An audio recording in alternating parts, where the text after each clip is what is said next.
Hi guys, we're going to continue with the final part of chapter 1, which really focuses on standard deviation. So I'm going to actually go through this first example, and then there'll be another example that we'll do in class together, and then go through some of the notes as well. So standard deviation is one of the most important measures of spread that you're going to see. It's most commonly used in statistics, and what standard deviation actually measures is the typical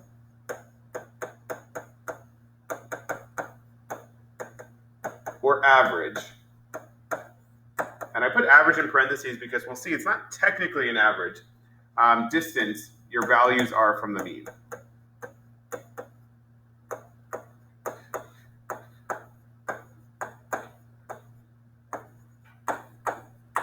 Okay, so we have range, which is a measure of spread. We have interquartile range, which is a measure of spread. And now we have standard deviation, which is the most common measure of spread. And it measures the typical distance your points are away from the mean. All right, and we're going to look at how you calculate that by hand. Now, most of the time, we're not going to calculate it by hand, but I think it's important for you to figure out or understand where it's coming from and what that measure actually is. So our first step here, we're looking at a distribution that deals with the number of pets of 9 children is to calculate the mean. So if we sum them all up and divide by 9, we're going to get an x bar equal to mean. So step 1 is to find the mean, and our mean here is 5. Step 2 in finding standard deviation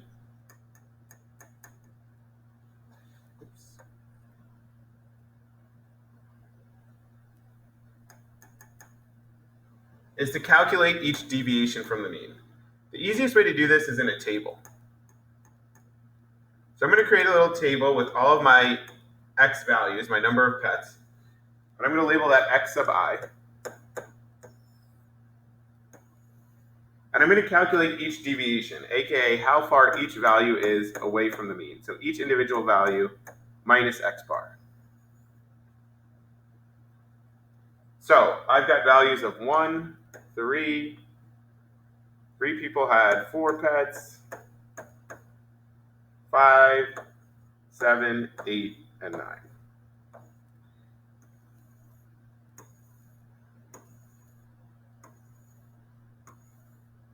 So again, like I said, the easiest way to do this is to create a table to find each deviation. So what is a deviation? How far it is away from the mean.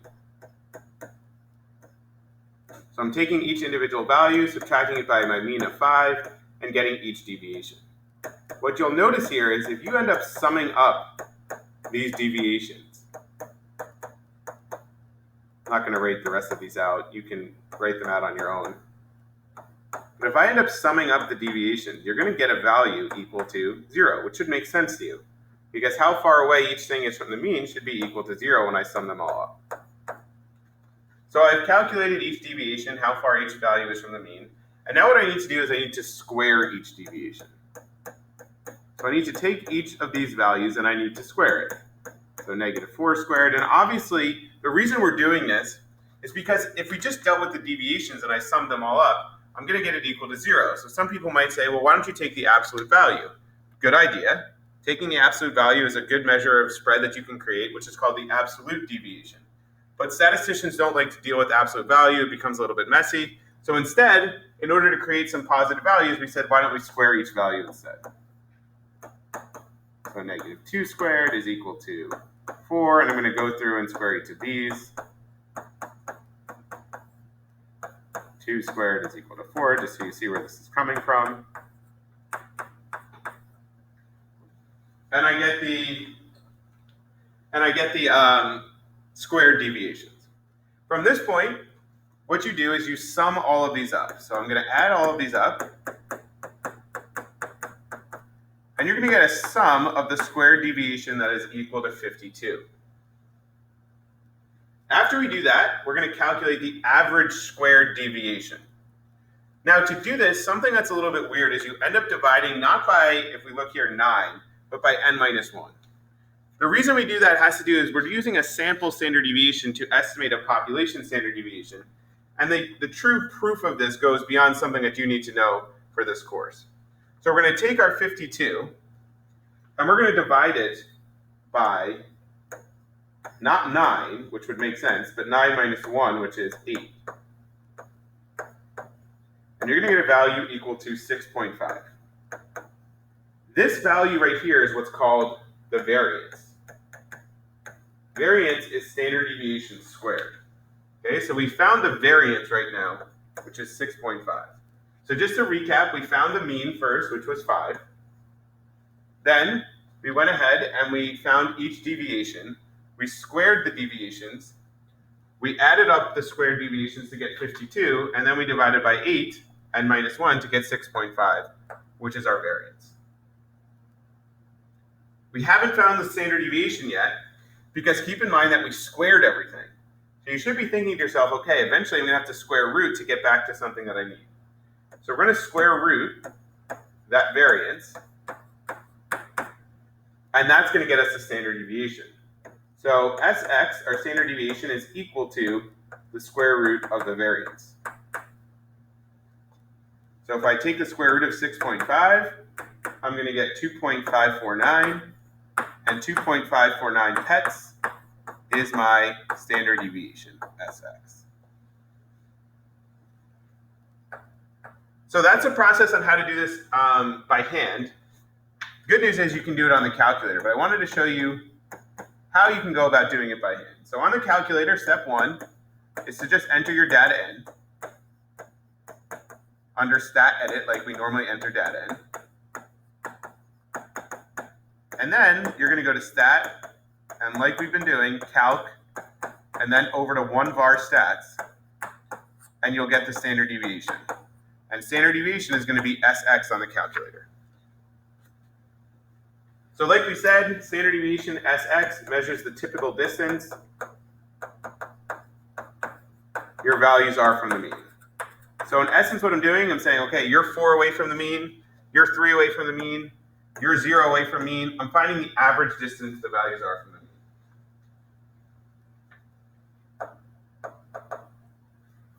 We talked about this. The average square distance is called the variance.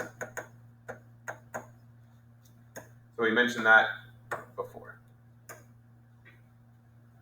So how do we interpret standard deviation? So if we go back to our problem here where our standard deviation was 2.549, we're going to get a definition that looks like this. On average, sorry.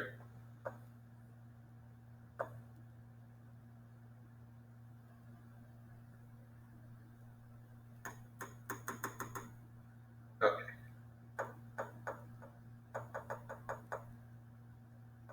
Come on.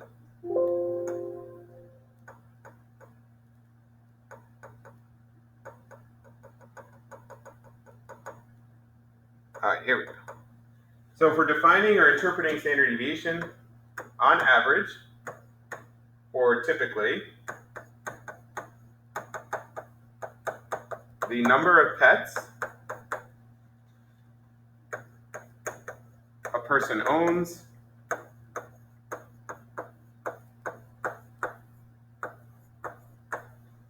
differs from the mean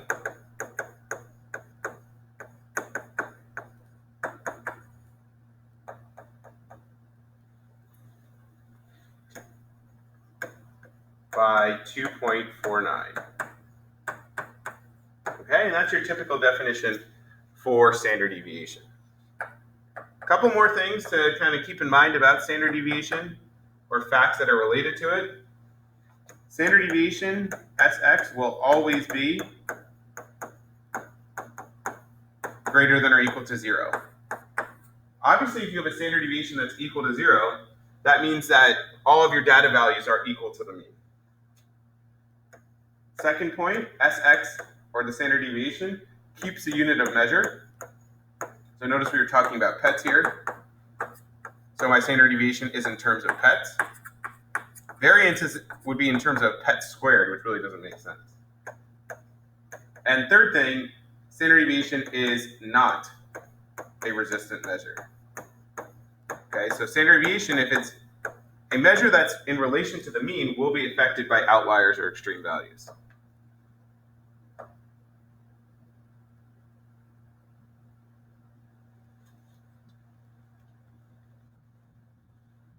Final thing as a part of these notes, and then there's an example that we'll do in class, is choosing between measures of center and spread. So what measures of center and spread should we use?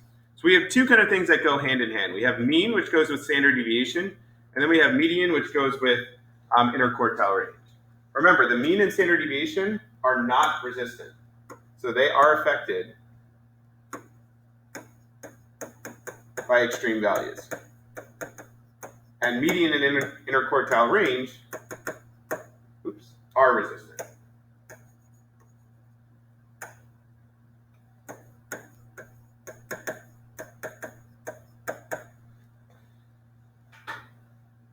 So median and interquartile range are usually better when we have a skewed distribution or we have a distribution that has outliers. For that reason that they are resistant measures. They're not going to be affected by things.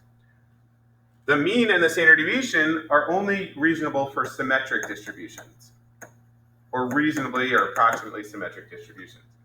That's why when you see something like, we hear about median house value or median income. Why do we use the median there? Because we have certain extreme values, like a really expensive house, or an individual who makes a lot of money that would skew the mean and the standard deviation and not give you a representative value for those things there. Okay?